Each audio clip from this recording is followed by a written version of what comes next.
तो गाइस आज हम बात करने वाले हिस्ट्री के सबसे पॉपुलर शासक पृथ्वीराज चौहान के बारे में। क्योंकि पृथ्वीराज चौहान अगर मोहम्मद गौरी से तराइन के सेकंड युद्ध में नहीं हारते तो भारत में कभी भी मुस्लिम प्रवेश नहीं कर पाते और न ही औरंगजेब, अकबर, बाबर जैसे मुस्लिम शासक हमारे ऊपर 100 सालों तक शासन कर पाते। तो आज हम जानेंगे पृथ्वीराज चौहान और मोहम्मद गौरी के बीच में हुए युद्ध के बारे में। एक तरफ घौर का शासक मोहम्मद गौरी जिसने भारत के मुल्तान पर आक्रमण किया, लेकिन गौरी का सबसे प्रमुख अधिकार भटिंडा पर रहा क्योंकि यह इलाका और किसी का नहीं बल्कि हिंदू राजपूत पृथ्वीराज चौहान का था। पृथ्वीराज चौहान राजा समेश्वर और महारानी कपूर देवी के पुत्र थे। उनके पिता का 1177 में निधन हो गया, जिस कारण महज 11 साल की उम्र में ही उन्होंने राजगद्दी को संभाला। लेकिन पृथ्वीराज चौहान की अल्पायु होने के कारण महारानी कपूर देवी के सेक्शन में उन्होंने लगभग 3 साल तक अपना शासन किया, जिसके बाद महज 15 साल की उम्र में ही पृथ्वीराज चौहान ने पूरा शासक अपने अधिकार में ले लिया। पृथ्वीराज चौहान और मोहम्मद गौरी के बीच 1191 में तराइन का युद्ध हुआ। इस युद्ध में मोहम्मद गौरी बुरी तरह पराजित हुआ और किसी खर्जी सैनिक की सहायता से रणक्षेत्र से भागने में कामयाब रहा। पृथ्वीराज चौहान की सबसे बड़ी राजनीतिक भूल यह थी कि उसने मोहम्मद गौरी का पीछा ही नहीं किया और उसे आसानी से जाने दिया। इसका नतीजा यह हुआ कि मोहम्मद गौरी महज 1 साल के भीतर ही 1192 में वापस तराइन में आ डटा और तराइन का दूसरा युद्ध शुरू हुआ। लेकिन इस युद्ध में पृथ्वीराज चौहान की हार हुई और मोहम्मद गौरी ने पृथ्वीराज को मार दिया और यह कहानी यहीं पर खत्म हो गई।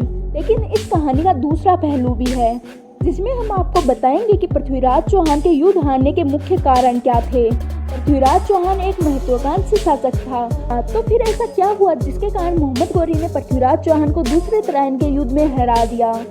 ये पृथ्वीराज चौहान की किस्मत थी या फिर सबसे बड़ी भूल? दरअसल गाइस, पृथ्वीराज चौहान के पराजित होने का सबसे प्रमुख कारण संयोगिता से विवाह करना था, क्योंकि तराइन के प्रथम युद्ध के कुछ महीने बाद ही संयोगिता का स्वयंवर हुआ था। संयोगिता कन्नौज नरेश जयचंद की कन्या थी।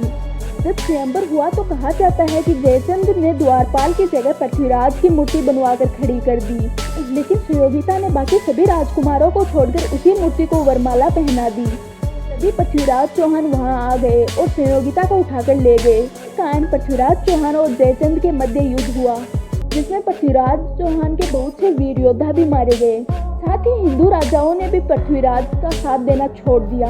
इतना ही नहीं बल्कि संयोगिता के विवाह के बाद पृथ्वीराज चौहान इतने विलासमग्न हो गए थे कि वह लगभग 6 महीने तक तो संयोगिता के आवास से बाहर ही नहीं निकले। इसी बीच मोहम्मद गौरी की सेना आगे बढ़ चुकी थी और राजगुरु चिंतामग्न थे। वह चंद्रवरदाई के साथ संयोगिता के आवास में पहुंचे और दासी के हाथों एक पत्र भेजा जिसमें लिखा था, गौरी रत तऊ धरा तू गौरी अनुरत, यानी गौरी आपकी धरती पर आ चुका है और आप अभी भी पढ़ने विलास में ही उलझे हुए हैं। संदेश पढ़ते ही पृथ्वीराज चौहान की विलास मुद्रा भंग हो गई और वह युद्ध के लिए निकल पड़े। इस बात से एक बात तो साफ है कि साल भर के भीतर ही मोहम्मद गौरी वापस आ जाएगा, इसमें किसी को भी अंदेशा नहीं था। इस कारण दूसरे युद्ध में पृथ्वीराज चौहान हार गए। इसके बाद मोहम्मद गौरी पृथ्वीराज को बंदी बनाकर घोर ले गया, जहाँ पर पृथ्वीराज चौहान को बहुत सी यातनाएं दी गई। पृथ्वीराज के गर्म तेल के अंदर आंखें फोड़ दी गई, उन्हें अंधा कर दिया गया। जिसके बाद वहाँ पर चंद्रवरदाई भी पहुँच गया। चंद्रवरदाई और कोई नहीं बल्कि पृथ्वीराज चौहान का दोस्त और कवि भी था, जिसने पृथ्वीराज के साथ मिलकर गौरी को मारने का षड्यंत्र रचा। जिसके बाद चंद्रवरदाई ने मोहम्मद गौरी को पृथ्वीराज चौहान का शब्दभेदी कौशल देखने के लिए मना लिया और चंद्रवरदाई छंद के रूप में पृथ्वीराज को बताता है कि गौरी कहाँ बैठा है और तीर चलाकर उसकी हत्या कर दी। बहुत से लोग हैं जो इस घटना को केवल कहानी मात्र मानते हैं। तो आपको क्या लगता है, ये घटना सही थी या फिर गलत? तो ये थी मोहम्मद गौरी और पृथ्वीराज चौहान की पूरी स्टोरी। आई होप कि आपको ये टॉपिक पसंद आया होगा। अब हम मिलते हैं किसी और वीडियो के साथ।